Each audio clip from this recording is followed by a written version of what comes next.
अच्छा, हम चर्चा कर रहे थे रूट्स की, सॉरी क्वाड्रेटिक के रूट्स की बात चल रही थी, जो कि वो स्लोप अगर आप जो है जनरल 2 डिग्री के जनरल इक्वेशन को अगर आप एक्स स्क्वायर से डिवाइड करते हो तो जो वाई बाई एक्स में जो क्वाड्रेटिक बनेगा उसके रूट्स स्लोप्स बन जाएंगे, m1 और m2 बन जाएंगे। अच्छा, यहाँ से भी वो वेरीफाई कर सकते हैं, इसके दो रूट m1 और m2 है। जैसे कि यहाँ पे ध्यान दो, बहुत ईजी है, देखो है ना। जैसे कि ये जो क्वाड्रेटिक बना है y बाई एक्स में, तो यहाँ से भी देखो मैं आपको कंपैरिजन करके बता देता हूँ। 2h into Y by X plus a बराबर 0। इसके दो रूट m1 m2 है। तो देखो क्वाड्रेटिक वाली थियोरी से भी हम जो है, अगर हम सम ऑफ रूट्स लिखे, बोलो सम ऑफ रूट्स क्या होता है, माइनस बी बाई ए। याद करो, माइनस बी मतलब यहाँ पे 2h हो जाएगा, b मतलब 2h होगा और लीडिंग कोएफिशिएंट b हो जाएगा। तो यही हमारा आया था। और प्रोडक्ट ऑफ रूट्स क्या आ जाएगा, constant term divided by leading coefficient, यानी कि a बाई बी। रेडी? तो यहाँ से भी वो चीज़ आप वेरीफाई कर सकते हो। ये एक और मेथड हो गया आपका सॉल्व करने का। किसी भी क्वेश्चन को ऐसे भी आप सॉल्व कर पाओगे। Next, angle between L1 and L2 है ना, वो अभी प्रूफ करके दिखाता हूँ मैं। जैसे कि मैंने पिछली बार बताया था, वो tan इनवर्स वाला जो फॉर्मूला था ना, उसको अब यहाँ पे हम निकालेंगे, उसको प्रूफ करके बताएंगे। दो स्ट्रेट लाइन है L1 और L2 पासिंग थ्रू ओरिजिन है, तो नोट करके लिख सकते हैं, इस पॉइंट को नोट करके भी लिख सकते हैं। एंगल बिटवीन, ये एंगल बिटवीन L1 मतलब वही हमारा एक ही चीज़ चल रहा है, L1 and L2 is theta is equal to tan inverse. ये पहले भी पढ़ा चुके हम, पहले भी आ चुका है ये, 2 times under root H square minus A B upon A plus B. अब ये कैसे आया वो देखते हैं थोड़ा, एक सेकेंड। ये कैसे बना इसको भी थोड़ा जरा देख लेते हैं।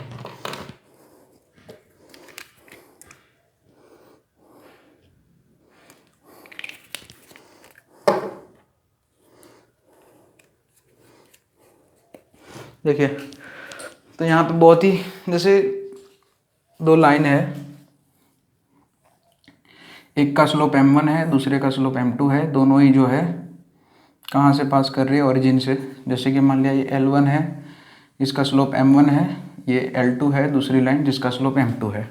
तो दोनों के बीच का एंगल अगर थीटा है तो फिर थीटा क्या होता है, tan इनवर्स, ये तो पता ही हमें, m1 माइनस m2 अपन 1 प्लस m1 m2। ठीक है, अब ये जो है m1 minus m2 modulus m1 m2 तो हमें पता है a बाई बी है ना।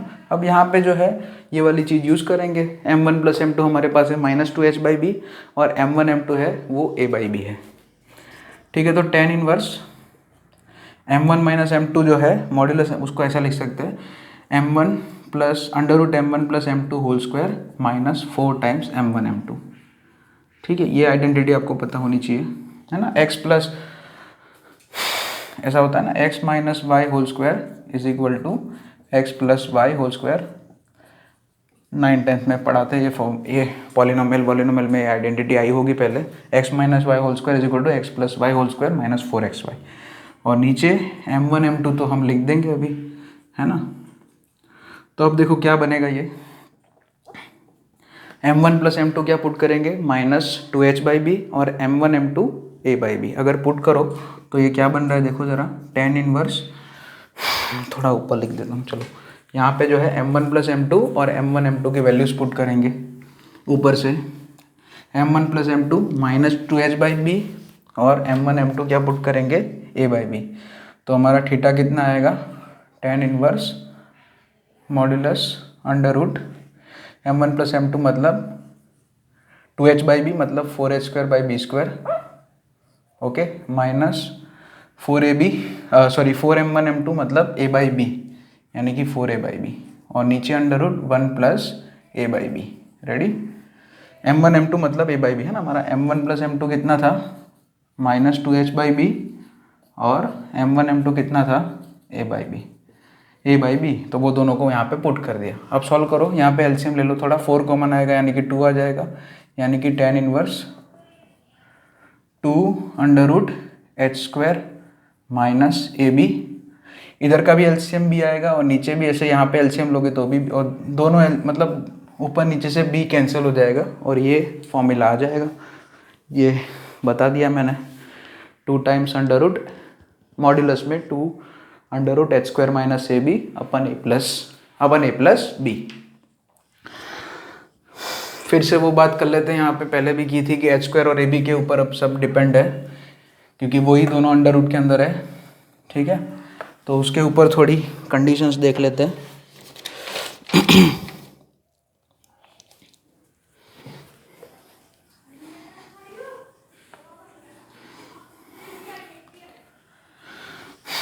ये फॉर्मूला जैसे कि यहाँ पे ये फॉर्मूला जो है ना, अब हम ना आप पूछोगे सर ये तो आपने जो है ये फॉर्मूला तो उसमें भी लिखी थी जब जनरल इक्वेशन ये था ए एक्स स्क्वायर प्लस 2hxy करके plus B Y square plus 2gx plus 2fy plus C, इसमें भी वही फॉर्मूला आपने लिखी थी।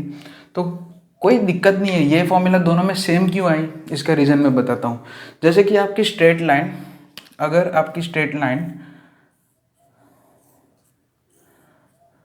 ओरिजिन में से, दोनों की दोनों स्ट्रेट लाइन अगर ओरिजिन में से पास कर रही है तो उन दोनों के बीच का जो एंगल होगा वो ये हो जाएगा।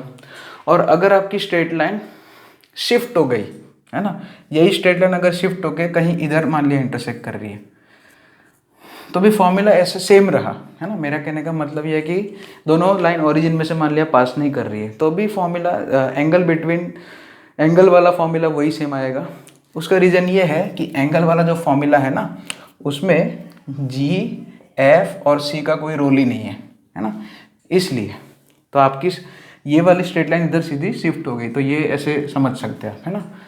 तो जी एफ सी का कोई रोल ही नहीं है, तो अगर कोई और दो लाइन्स होगी जो ओरिजिन में से पास नहीं कर रही है, तो अगर ओरिजिन में से पास नहीं कर रही है तो दोनों स्ट्रेट लाइन का कंबाइंड इक्वेशन ये आएगा, तब भी जो है एंगल का फॉर्मूला यही रहेगा क्योंकि जी एफ सी का कोई रोल ही नहीं है ना।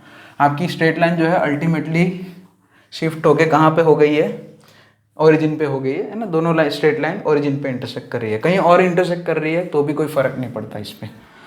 अच्छा, यहाँ पे जो है यहाँ पे कुछ पॉइंट्स आते हैं, जैसे कि point 1, if H square is equal to A B, अगर एच स्क्वायर बराबर ए बी है, हमारा एच स्क्वायर की वैल्यू अगर ए बी के बराबर हो गई तो फिर क्या बनता है, दोनों स्ट्रेट लाइन या तो पैरेलल होगी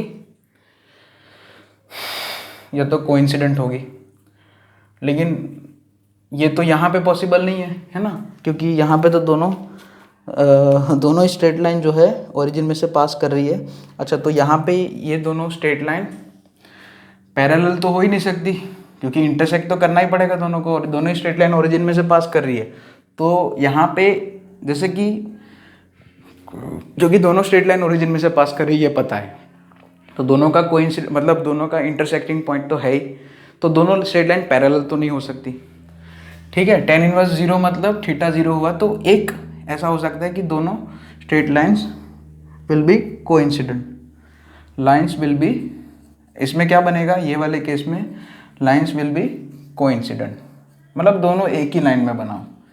जैसे कि ऐसा बना दूँ x minus 2y into X minus 2y is equal to 0, तो ये दोनों स्ट्रेट लाइन कैसी है, सेम ही है, तो तब आपका H square is equal to A B होगा, यानी कि दोनों स्ट्रेट लाइन सेम ही, एक ही बात है। यहाँ पे पैरेलल वाला केस नहीं आ सकता, क्यों, क्योंकि दोनों स्ट्रेट लाइन इंटरसेक्ट कर ही रही है, दोनों स्ट्रेट लाइन ओरिजिन में से पास कर रही है, तो दोनों पैरेलल कैसे हो सकती है, ये थोड़ा बताओ, है ना।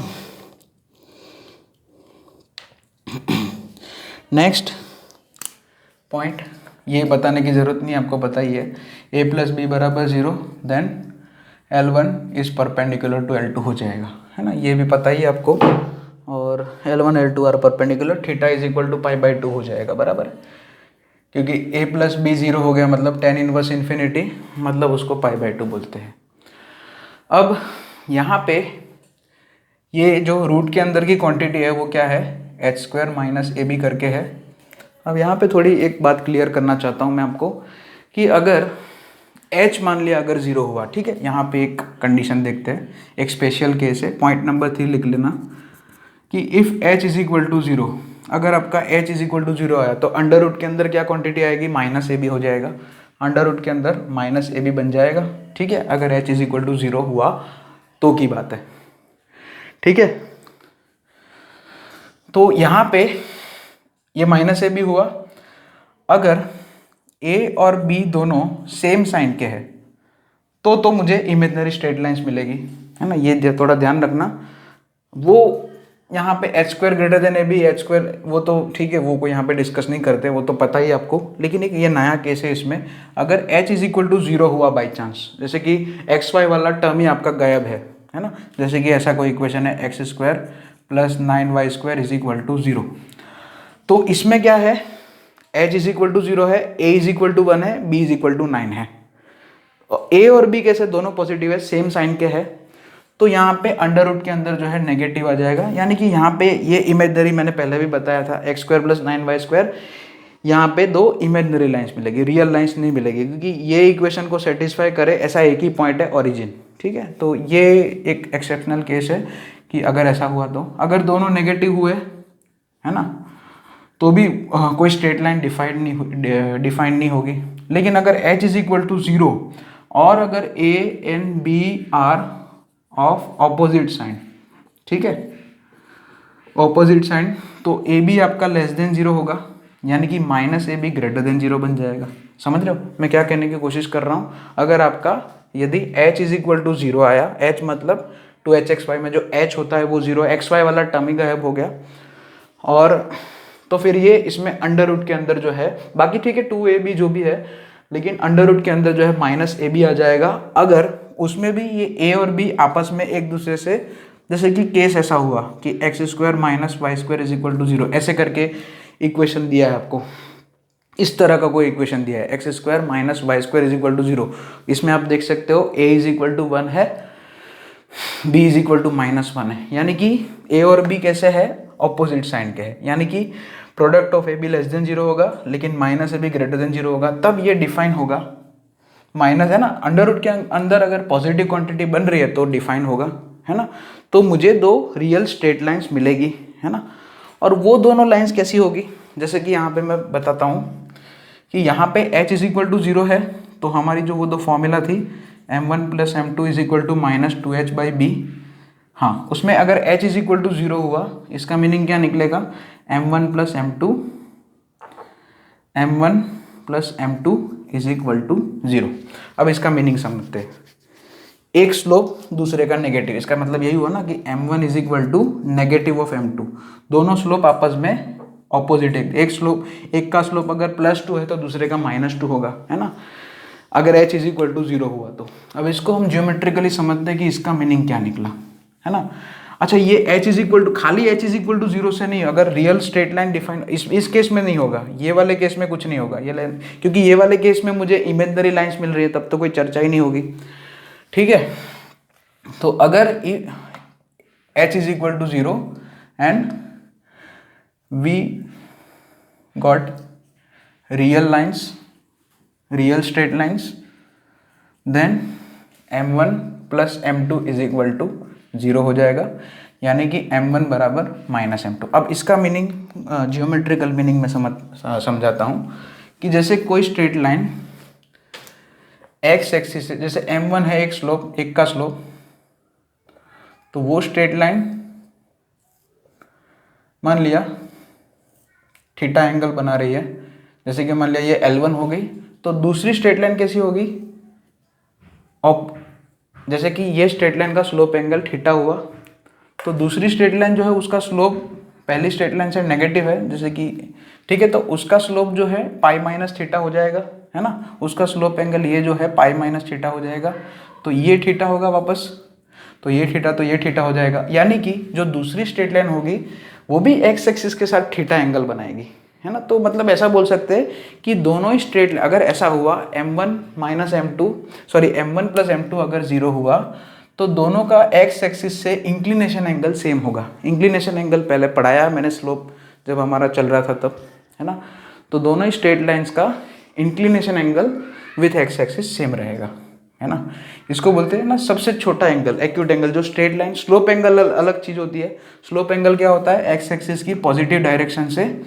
और ये L2 का slope angle pi minus theta कैसे हुआ, क्योंकि L2 का स्लोप L1 के स्लोप से नेगेटिव है ना, सीधा नेगेटिव। जैसे L1 के लिए टेन थीटा M1 है, तो L2 के लिए L2 का स्लोप क्या है, माइनस M1 है। उसको मैं टेन पाई माइनस थीटा लिख सकता हूँ, बोलो, is equal to minus M1 होगा, बराबर है। ऐसा ही बात चल रहा है कि L2 का slope angle pi minus theta, तो वो एक्स, ये थीटा हो जाएगा, तो ये भी थीटा, है ना। ये थीटा, ये वर्टिकली ऑपोजिट एंगल, है ना। तो दोनों स्ट्रेट लाइन एक्स एक्सिस से सेम इंक्लिनेशन, है ना। ऐसा बोलेंगे L1 and L2 are inclined at same angle with X axis. Okay, ये एक केस हो गया पर्टिकुलर। ओके, इसको नोट डाउन कर लेना आप।